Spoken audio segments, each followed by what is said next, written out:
मैं सपना जैन आपको क्लास 12th हिंदी आरोह भाग 2 का पाठ 5 पढ़ाने वाली हूँ, जिसका शीर्षक है सहर्ष स्वीकारा है और इसके कवि हैं गजानन माधव मुक्तिबोध। तो चलिए शुरू करते हैं माधव जी के जीवन परिचय से। इनका जन्म 13 नवंबर सन 1917 में हुआ। कहाँ हुआ? श्योपुर, ग्वालियर, मध्य प्रदेश में हुआ। इनके द्वारा प्रकाशित पुस्तकों के नाम हैं चांद का मुँह टेढ़ा है, भूरी भूरी खाक धूल, कविता संग्रह हैं ये इनके, काठ का सपना, विपात्र, सतह से उठता आदमी, कथा साहित्य इनके, कामायनी, एक पुनर्विचार, नई कविता का आत्मसंघर्ष, नए साहित्य का सौंदर्य शास्त्र, अब आखिर रचना क्यों नाम से समीक्षा की समस्याएं, एक साहित्य की डायरी, आलोचना परक रचना, भारत इतिहास और संस्कृति। अब आते हैं इनकी मृत्यु कब हुई। तो इनकी मृत्यु 11 सितंबर सन 1964 में हुई। कहाँ हुई? तो नई दिल्ली में हुई। हमारी हार का बदला चुकाने आएगा संकल्प धर्मा चेतना का रक्त प्लावित स्वर, हमारे ही हृदय का गुप्त स्वर्ण अक्षर प्रकट होकर विकट हो जाएगा। हार का बदला चुकाने वाले संकल्प धर्मा कवि मुक्तिबोध का पूरा जीवन संघर्ष में बीता, मतलब इन्होंने बहुत सारी समस्याओं का सामना किया। उन्होंने 20 वर्ष की छोटी उम्र में बड़नगर मिडिल स्कूल में मास्टरी की मतलब पढ़ाने का कार्य किया, मास्टर का कार्य किया। तत्पश्चात सुजालपुर, उज्जैन, कोलकाता, इंदौर, मुंबई, बंगलौर, बनारस, जबलपुर, राजनांदगांव आदि स्थानों पर मास्टरी से पत्रकारिता तक का काम किया। मतलब पहले पढ़ाने का काम करते थे, बाद में इन्हें पत्रकारिता का काम शुरू कर दिया। कुछ समय तक पाठ्यपुस्तकें भी लिखी, मतलब कुछ पाठ्यपुस्तकें भी इन्होंने लिखी। छायावाद और स्वच्छंदतावादी कविता के बाद जब नई कविता आई तो मुक्तिबोध उसके अगुआ कवियों में से एक थे। अगुआ का मतलब तो पहले कवियों में से एक थे। मराठी संरचना से प्रभावित लंबे वाक्यों ने उनकी कविता को आम पाठक के लिए कठिन बनाया। मतलब जो आम साधारण व्यक्ति था वो उनकी कविताओं को सही से नहीं पढ़ पाता था। इनमें भावनात्मक और विचारात्मक ऊर्जा अटूट थी, जैसे कोई नैसर्गिक अंततः स्रोत हो जो कभी चूकता ही नहीं। मतलब इनके अंदर ऐसे स्वाभाविक गुण थे, अंदर से भरे हुए थे कि ऐसा लगता था जैसे क्या है इनसे कोई चूकता ही नहीं, मतलब इन गुणों के सामने कोई टिकता ही नहीं, बल्कि लगातार अधिकाधिक वेग और तीव्रता के साथ उमड़ता चला आता है। और क्या होता है, अधिक तेज गति से वो क्या होता है, सामने उमड़ के आता है। यह ऊर्जा अनेकानेक कल्पना चित्रों और फैंटेसियों का आकार ग्रहण कर लेती है, और जो इनके पास शक्ति है वह क्या करती है, अनेक कल्पनाओं को चित्र के माध्यम से, और जो फैंटेसी कविताएं लिखी जाती थी पहले उनका आकार लेकर सामने आती हैं। मुक्तिबोध की रचनात्मक ऊर्जा का एक बहुत बड़ा अंश आलोचनात्मक लेखन और साहित्य संबंधी चिंतन में सक्रिय रहा है। और बताते हैं जो कवि हैं इनका जो रचनात्मक ऊर्जा का एक बहुत बड़ा अंश क्या है, आलोचनात्मक लेखन के रूप में भी हमारे सामने आता है। साहित्य संबंधी चिंतन में भी ये सक्रिय रहे हैं। वे एक समर्थ पत्रकार भी थे, मतलब इन्होंने पत्रकारिता का कार्य किया था तो एक अच्छे पत्रकार भी थे। इसके अलावा राजनीतिक विषयों, अंतर्राष्ट्रीय परिदृश्य तथा देश की आर्थिक समस्याओं पर लगातार लिखा है। और इनके जो विषय रहे लिखने के, तो इन्होंने बताया कि राजनीतिक विषय पर लिखा इन लोगों ने, अंतर्राष्ट्रीय विषय पर लिखा, और देश की जो आर्थिक समस्याएं होती, धन संबंधी समस्याएं होती हैं उन पर भी लिखा। कवि शमशेर बहादुर सिंह के शब्दों में उनकी कविता अद्भुत संकेतों भरी, जिज्ञासाओं से अस्थिर, कभी दूर से शोर मचाती, कभी कानों में चुपचाप राज की बातें कहती चलती। तो यहाँ पर जो दूसरे हमारे कवि हैं शमशेर बहादुर सिंह, इनने इनकी तारीफ करते हुए लिखा है कि इनकी कविताओं में क्या है, एक अनोखा ही संकेत मिलता है, और जिज्ञासा से अस्थिर रहते हैं, मतलब दिखते नहीं हैं, और कभी दूर से शोर मचाती, कभी कानों में चुपचाप राज की बातें खोल देती हैं। इनकी कविताओं की विशेषताएं शमशेर सिंह ने बताई हैं। हमारी बातें हमको सुनाती हैं, हम अपने को एकदम चकित होकर देखते हैं और पहले से अधिक पहचानने लगते हैं। मुक्तिबोध की कविताएं सामान्यतः बहुत लंबी होती हैं। उन्होंने जो भी अपेक्षाकृत छोटे आकार की कविताएं लिखी हैं। उनमें से एक है सहर्ष स्वीकारा है, मतलब बहुत बड़ी बड़ी कविताएं होती हैं जो हम सहर्ष स्वीकारा कविता पढ़ेंगे कि ये छोटी है। जो भूरी भूरी खाक धूल में संकलित है, और बता रहे हैं कि ये कहाँ से ली गई है, तो ये जो भूरी भूरी खाक धूल इससे ली गई है। स्वीकारना और दूसरा होता है सहर्ष स्वीकारना, मतलब एक बात होती है स्वीकार करना और दूसरी होती है सहर्ष, मतलब खुशी के साथ स्वीकार करना, यानी खुशी खुशी स्वीकार करना। जीवन के सब दुख सुख संघर्ष अवसाद उठापटक सम्यक भाव से अंगीकार करने की प्रेरणा यह कविता हमें देती है। कवि को जहाँ से यह प्रेरणा मिली, प्रेरणा के उस उत्स तक भी हमको ले जाती है। उस विशिष्ट व्यक्ति या सत्ता की इसी सहजता के चलते उसको स्वीकार किया था, मतलब यहाँ पर सहजता से उसको स्वीकार किया था। उस समय व्यक्ति या सत्ता जो भी चल रही थी उसने उसी को स्वीकार किया था। कुछ इस तरह स्वीकार और आत्मसात किया था कि आज तक वह सामने नहीं भी है तो भी आसपास उसके होने का एहसास है, मतलब ऐसे स्वीकार किया कि वो आसपास नहीं है फिर भी हमें ऐसा लगता है कि हाँ उसका एहसास अभी भी बना हुआ है। मुस्कुराता चांद ज्यों धरती पर रात भर मुझ पर त्यों तुम्हारा ही खिलता वह चेहरा है।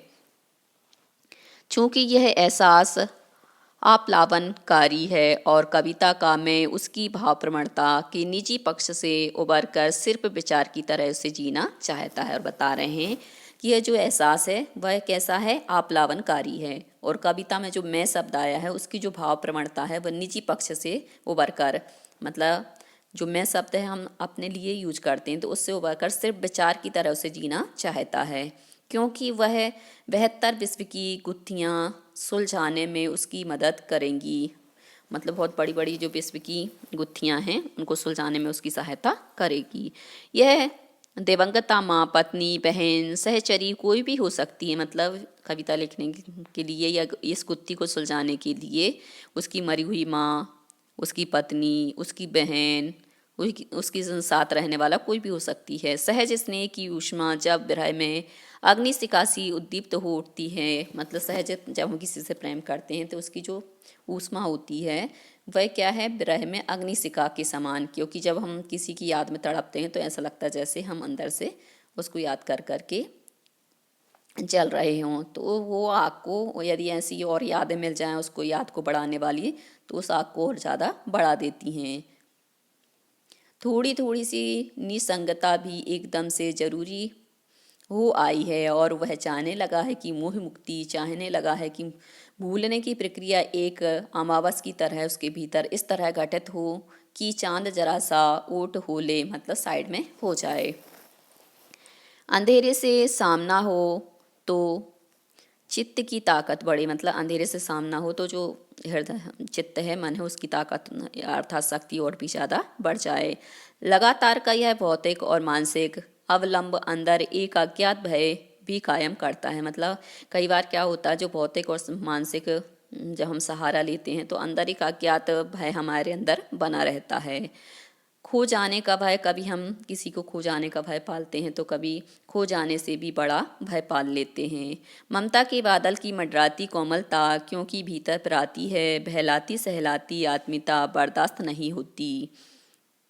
दृढ़ता और तदजन्य कठोरता भी बढ़े, मतलब हमारे अंदर क्या है, दृढ़ता आए और उससे उत्पन्न होने वाली जो कठोरता है वह भी आए। मानव मूल्य है इसलिए भूल जाना भी एक कला है, मतलब मनुष्य जन्म में यदि हम कुछ चीज़ें भूल जाते हैं तो वो भी एक प्रकार की कला ही होती है जीने के लिए, क्योंकि हम बहुत सारी चीज़ों को एक साथ याद रखेंगे जो ज़रूरी भी नहीं है तो वो हमारे जीवन को सही से नहीं चलने देती हैं। तो भूलना भी एक प्रकार की कला है।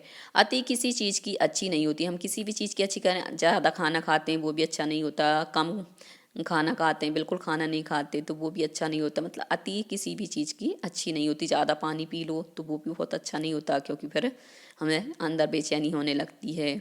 हर समय की भाव आर्द्रता भी कमज़ोर करती है और हर समय हम किसी के बारे में सोचते रहते हैं, हमारे भाव किसी को याद करके भीगे रहते हैं तो वो कमजोरी भी हमें कमज़ोर बनाती है। अतिशय प्रकाश से आंखें चौंधिया जाती हैं, एकदम से हम अंधेरे में और अंधेरे के बाद हमें बहुत ज़्यादा रोशनी में जाएं तो हमारी आंखें मिचमिचाने लगती, बंद होने लगती, उसको चौंधियाना कहते हैं, तो चौंधिया जाती हैं। इसलिए किसी हद तक वरण्य है अंधेरा भी विस्मृति का अंधेरा, मतलब कुछ समय के लिए हम क्या है अंधेरे में भी रहना चाहिए। और कैसे अंधेरे में, तो भूलने की जो यादें हैं उनके भूलने के अंधेरे में जाना चाहिए। ऐसी यादों को, कुछ यादों को भूल जाना चाहिए जो हमें ज़्यादा परेशान करती हैं। आदमी हरदम सब कुछ याद करता चले तो जीना ही मुश्किल हो जाए, मतलब व्यक्ति क्या करे, हर बात को याद करता हुआ चले तो उसका जीना क्या हो जाएगा, मुश्किल हो जाएगा। कई बार ऐसी होती करवाहट वाली बातें होती, हम उनको याद करते हैं और हमारा मन खराब हो जाता है। तमसो माँ ज्योतिर्गमय आदि यदि एक प्रकार का सच है तो उतना ही बड़ा सच है। मतलब जैसे हमारे यहाँ पर ऋषि मुनियों ने कहा है कि अंधकार से प्रकाश की ओर जाओ, तो यह एक प्रकार का सच है। ये सत्य बात है कि हमें अंधेरे से प्रकाश की ओर जाना चाहिए। तो बताया कि उतना ही बड़ा सच है कि पाताली अंधेरे की गुफाओं में डूबना, मतलब जो पाताल होता, पाताल में क्या होता, अंधेरा होता, और वहाँ की जो गुफाएं होती वो बहुत ज़्यादा अंधकारमय होती हैं। भूलना दंड सही, फिर भी पुरस्कार मानकर ही ग्रहण करना चाहिए। भूलना एक प्रकार से दंड है, फिर भी सही है, क्योंकि ये हमें पुरस्कार मानकर ही ग्रहण कर लेना चाहिए, स्वीकार कर लेना चाहिए, क्योंकि भूलना भी अच्छी बात होती है। जिन बातों को भूलना चाहिए उन बातों को भुलाना। धुएं के बादल भी पूर्ण विस्मृति घटित नहीं कर पाती, मतलब जो धुएं के बादल होते हैं वो भी पूरी तरह से जो विस्मृति होती है उसको नहीं कर पाते। यादों का धुंध का वहाँ भी है, मतलब जो धुआं है वह भी वहाँ पर छाया हुआ है। मनुष्य की संपूर्ण चेतना अंधेरा उजाला सुख दुख स्मृति विस्मृति ताना भरनी से बुनी एक करीबी चादर है। मतलब हमारा जो जीवन है वह कैसा है, तो वो उजालों और अंधेरों से भरा हुआ है, सुख दुख से भरा हुआ है, यादों और उनको भूलने से भरा हुआ है, ताना भरनी से भी भरा हुआ है। तो इस प्रकार से ये एक प्रकार की चादर है जिसको हम ओढ़े रहते हैं, जिसे आत्मा चारों ओर से यानी संपूर्णता में लपेट लेना चाहती है। जीवन का निष्कर्ष यही है कि वहाँ किसी का नहीं, क्योंकि सब उसकी परछाई है। मतलब यहाँ पर कोई किसी का नहीं है, सब क्या है, उसकी ही परछाई। किसकी? ईश्वर की, उस एकमात्र सत्ता की ही हम सब परछाई हैं। प्रश्न यहाँ यह उठता है कि वह है कोई दिवंगता माँ या प्रिया, मतलब वह कोई मरी हुई माँ है, वह है कौन, मतलब कौन है, मरी हुई माँ है, प्रिया है। बेहतर जीवन दर्शन जो ईश्वर निक्षेप होता हुआ भी उतना ही सर्वव्यापी और आप्लावनकारी है जितना कबीर के राम या वर्ष वर्थ की मात्र मना प्रकृति। यह गुत्थी ना भी सुलझे तो भी कविता अपनी मर्म स्पर्शिता और द्वंद्व विहलता के कारण उतनी ही संगत और विशिष्ट है। साधक और साध्य की एकात्मकता तेरा तुझको सौंपता काला गे है मोर वाला ऐसा निरहंकार विनय पारंपरिक साहित्य से इतना यानी आधुनिक कविता में कम ही दिखाई देता है। तो यहाँ पे बताना चाह रहे हैं कि हम भगवान से जब भक्ति आराधना करते हैं तो हम क्या कहते हैं कि तेरा तुझको अर्पण क्या लागे मेरा, मतलब जो कुछ है वह तुम्हारा ही तो है, तुमने ही तो मुझे दिया और मैं तुम्हारा ही तुमको समर्पित करता हूँ, इसमें मेरा क्या जाता है, कुछ भी नहीं जाता है। ऐसा जब हम बोलते हैं तो हमारे अंदर अहंकार नहीं आती बल्कि विनय आती है। और विनय की ये जो परंपरा है वह साहित्य में हमें देखने को मिलती है। और आधुनिक कविता में अब ये जो विनय की परंपरा है वह कम दिखाई देती है, क्योंकि पहले जो कबीरदास वगैरह हुए हैं, मीराबाई हुई हैं, ये इस प्रकार की बातें किया करती थी, परंतु आज के कवि इस प्रकार की बातें नहीं किया करते हैं। आगे चलते हैं। सहर्ष स्वीकारा है, ये जो कविता है पहले इसका हम वाचन करेंगे, फिर इसी कविता को हम संदर्भ प्रसंग सहित समझेंगे। जिंदगी में जो कुछ है जो भी है सहर्ष स्वीकारा है, इसलिए कि जो कुछ भी मेरा है वह तुम्हें प्यारा है। गर्बीली गरीबी है ये गंभीर अनुभव सब, यह विचार वैभव सब, दृढ़ता यह भीतर की सरिता यह अभिनव सब। मौलिक है इसलिए कि पल पल में जो कुछ भी जागृत है अपलक है। संवेदन तुम्हारा है, जाने क्या रिश्ता है, जाने क्या नाता है। जितना भी उड़ेलता हूँ भर भर फिर आता है, दिल में क्या झरना है मीठे पानी का सोता है। भीतर वह ऊपर तुम, मुस्काता चांद ज्यों धरती पर रात भर, मुझ पर त्यों तुम्हारा ही खिलता वह चेहरा है।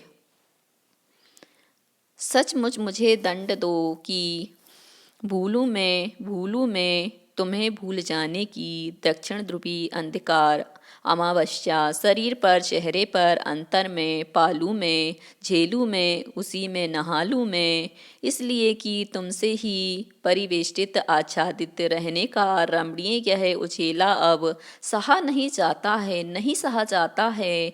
ममता के बादल की मंडराती कोमलता भीतर पिराती है, कमजोर और अक्षम अब हो गई है आत्मा। झटपटाती छाती को भवितव्यता डराती है, बहलाती सहलाती आत्मीयता बर्दाश्त नहीं होती है। सचमुच मुझे दंड दो कि मैं हो जाऊं पाताली अंधेरी की गुहाओं में, बिबरों में धुएं के बादलों में, बिल्कुल मैं लापता। लापता कि वहाँ भी तो तुम्हारा ही सहारा है, मतलब मैं लापता होता हूँ तो वहाँ पर भी तुम्हारा ही सहारा है, मतलब तुम्हारी यादों का। इसलिए कि जो कुछ भी मेरा है या मेरा जो होता सा लगता है, होता सा संभव है, सभी वह तुम्हारे ही कारण के कार्यों का घेरा है, कार्यों का वैभव है। अब तक तो जिंदगी में जो कुछ था जो कुछ है सहर्ष स्वीकारा है, इसलिए कि जो कुछ भी मेरा है वह तुम्हें प्यारा है। अब आते हैं हम इसकी व्याख्या पर अर्थात अर्थ पर।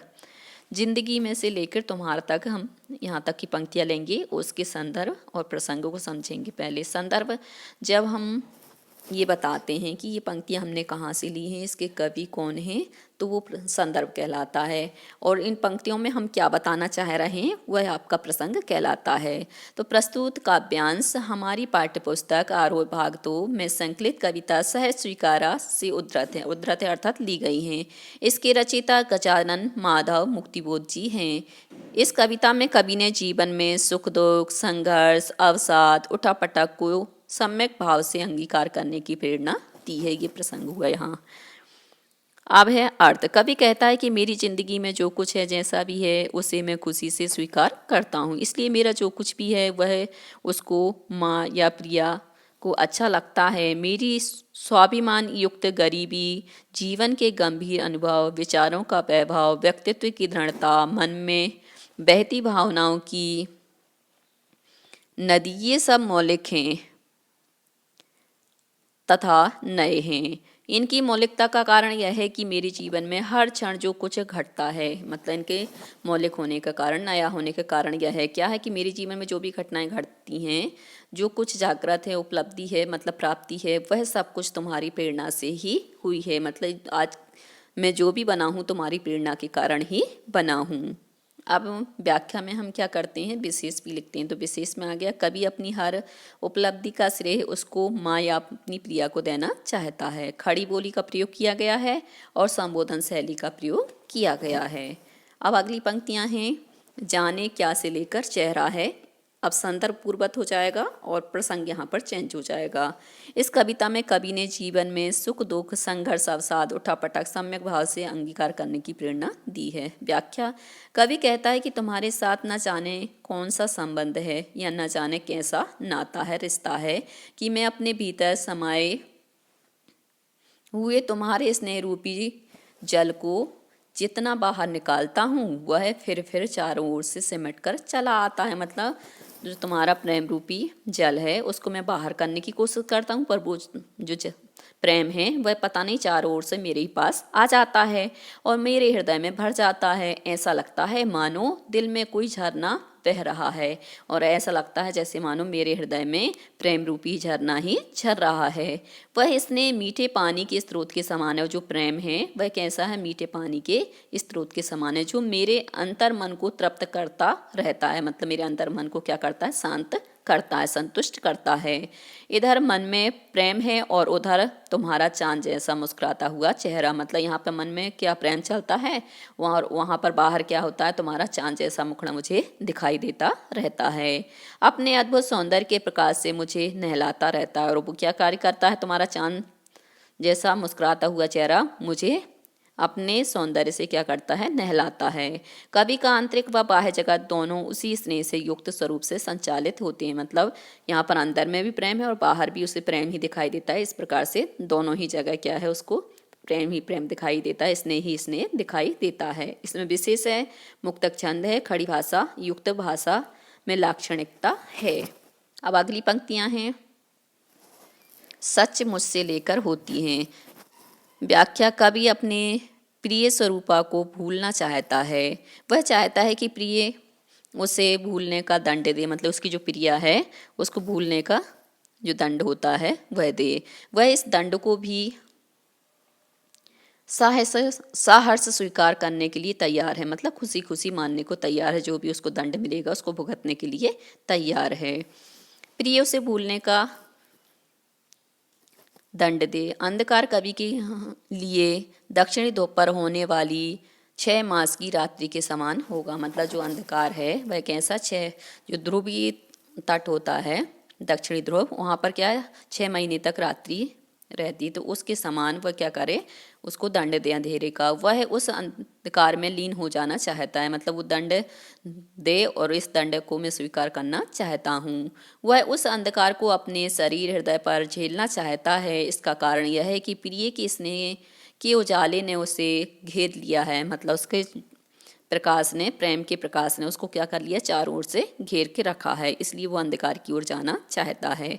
यह उजाला अब उसके लिए असहनीय हो गया, मतलब ये जो उजाला है उससे सहन नहीं हो रहा, उसका जो प्रेम है वह उससे सहन नहीं हो रहा है।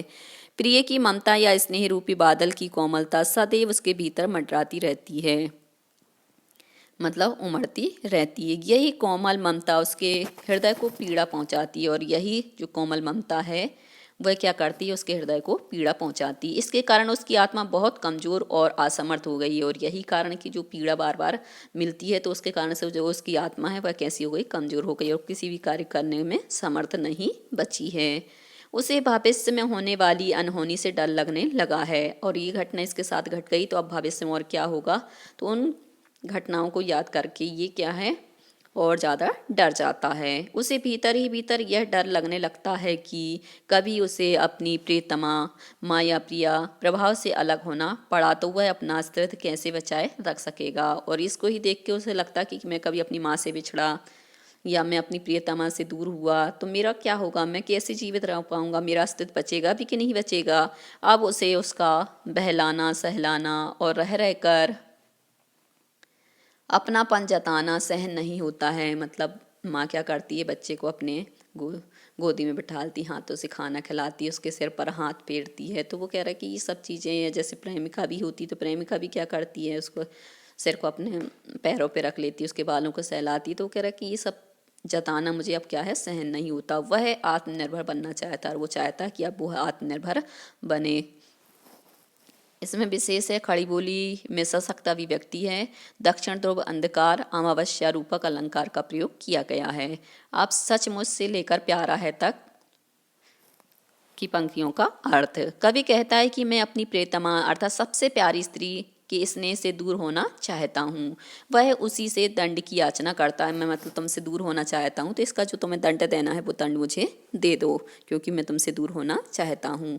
वह ऐसा दंड चाहता है कि प्रियतमा के ना होने से वह पाताल की अंधेरी गुफाओं व सुरंगों में खो जाए, और वो ऐसा दंड चाहता है कि तुम जब मेरे सामने नहीं रहोगी तो मैं ऐसी गुफाओं के अंदर चला जाऊं जहां पर क्या है कि बिल्कुल अंधकार अंधकार हो, और उन्हीं सुरंगों में मैं क्या करूं, खो जाऊं। ऐसी जगहों पर स्वर का अस्तित्व भी अनुभव नहीं होता, या फिर वह धुएं के बादलों के समान गहन अंधकार में लापता हो जाए। मतलब ऐसी जगह पर जाए जहाँ पर उसको एक भी स्वर सुनाई ना दे, या फिर ऐसे में चला जाए जहाँ पर जो धुएं के जो बादल होते हैं ना, बहुत ज़्यादा बादल छाए रहते, बिल्कुल अंधकार हो जाता है, तो ऐसे अंधकार में वो लापता हो जाए।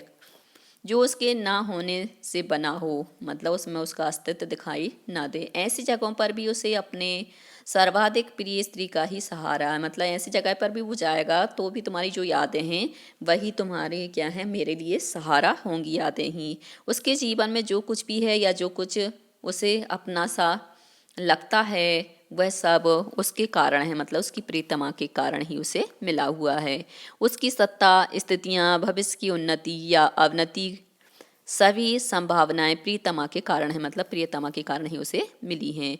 कवि का हर्ष, विषाद, उन्नति, अवनति सदा उससे ही संबंधित हैं, मतलब उससे ही जुड़ी हुई हैं। कवि ने हर सुख दुख, सफलता असफलता को प्रसन्नता पूर्वक इसलिए स्वीकार किया है कि मतलब जो कुछ भी है तुम्हारा है, और जो भी सफलता असफलता मुझे मिलती है, प्रसन्नता मिलती है, वह तुम्हारे द्वारा ही मिलती है, तो मैं इस सब चीज़ों को स्वीकार करता हूँ।